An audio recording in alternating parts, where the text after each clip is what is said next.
Welcome, Lee here for Play Guitar Academy, back with another lesson in my blues mastery series. If your blues solos feel stuck or random, it's not your fault. You just need a clear process to move forward, and today I'm going to give that to you. I'm going to make soloing easy.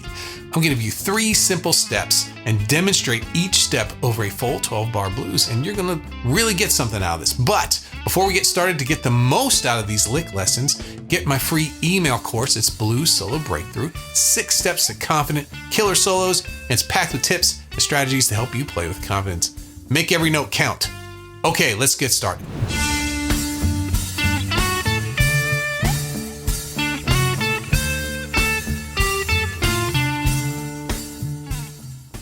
So in step number 1, we're going to do the chord tone lock-in. We're going to be playing strong notes over the matching chord. Whatever the chord is that's playing, if you're playing notes that don't match it, they're going to be weak notes. If you play notes that are in the chord, they're going to be strong notes. So knowing a little bit about the chords, even just the root, is really going to help you with this. And this lick is no exception. Lick number 1, the chord tone lock-in, we're in the key of D. And we've got a D7, a G7, and an A7. This whole song, super simple. It's 12-bar blues. So we're going to start on the root. This is the 12th fret on the D string. Little disco there, right? And what we're going to do is go up the strong notes of that chord. We're going to play the root. We're going to play the major third. We're going to play the 5th, and then the root again. Then we play it again. But this time, instead of going to the root up on the high E string, we go to the 13th fret on the B. This is the flat 7th. That's the other note from the dominant 7th chord. In this instance, it's a C. You can hear as soon as I play that note, it has that funkier sound like a dominant 7th chord has. And then from there, I'm going to go finally back to my scale pattern, back to my minor pentatonic. So we have 13th fret, that's the flat 7th. 10th fret on the B, that's the 5th. 12th fret on the G string, that's the 4th. Back to the 5th. And then the minor third, which is the 10th fret on the G string. Back to the root note. So all together.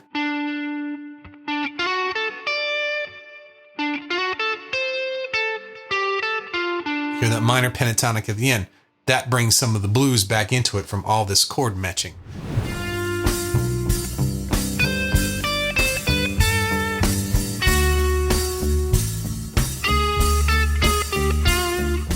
The second step we're going to be working in today is call and response. This call and response over the 4 back to the 1 chords, in particular for this one. This is the second 4 measures. It's going to bring in the 4 chord. It's the perfect place to introduce this kind of tension and release, call and response for contrast. So let's take a look at lick number 2. This is going to start on the 10th fret of the G string.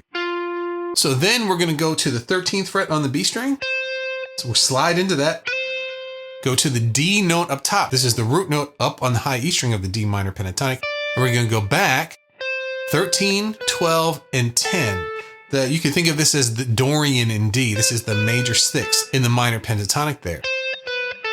So far, 2, 3, 4. Very cool sound over that 4 chord. Now we go back to the 1 chord. The note that we're going to play for this is the major third. So we're not starting off either of these licks right on the root, where the first one was on the flat 7th. This one is on the 3rd of the new chord that comes back in, the 1 chord. Now we're going to do something very similar to the first one. This is where our question and answer comes in.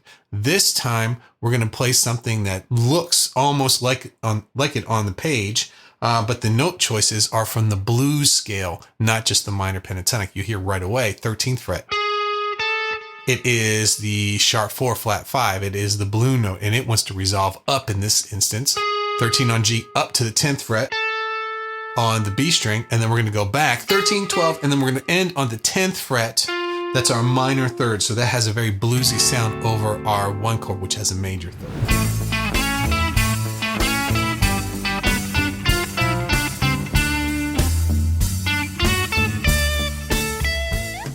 Step 3 of our blues soloing made easy is going to deal with building momentum using tension over the 5, the 4, and the 1 turnaround. The last 4 measures are where solos will either fizzle out because they don't know what to do over this, or they're going to really sound great, leaving a lasting impact. So let's take a look at lick number 3. We're going to start at the 12th fret on the A string.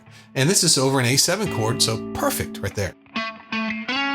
So we're going up the root, the 3rd, and the 5th of the A7 chord.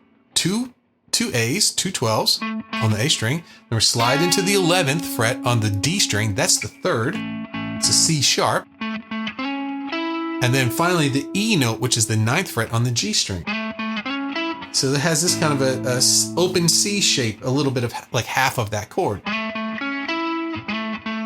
We do that twice. This repetition is building a little bit of tension. What are we going for? Now the chord changes from the A7 to the G7. So we're going to play the 10th fret on the A string. That's our G. And we're going to go up the arpeggio for that as well too. 10, 10 on A, 9, 12 on the D string. That's the 3rd and the 5th. And then we're going to go to the 10th fret on the G string. That's our flat 7th. That's our dominant sound. Back down the scale, 10, 9, and then 12, 10 on the D string, back to the 12th fret. That's our root. So far.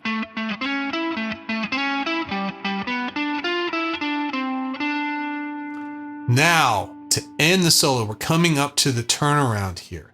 What I wanted to do is have a call back to what we started this whole solo from, and that's this. So I'm going to take that idea of the arpeggio off of the D, 12 on D, 11 on G, sliding into it, 10 on B, and then the D note up high on the 10th fret there. And then we're going to do the classic turnaround where we hit the A7 chord again right at the end, and that is the 10th fret on the B and the 12th fret on the high E string.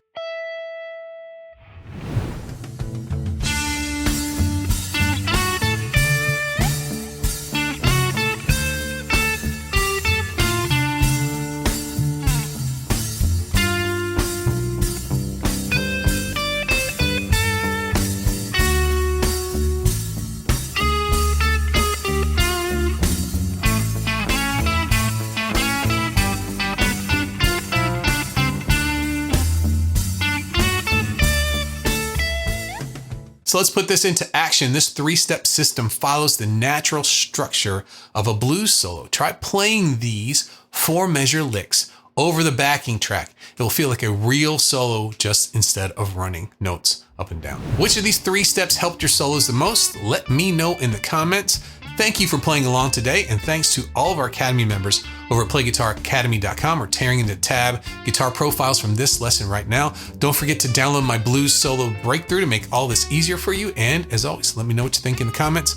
Have a great practice. I'll see you after your next practice in the next lick video. Bye-bye.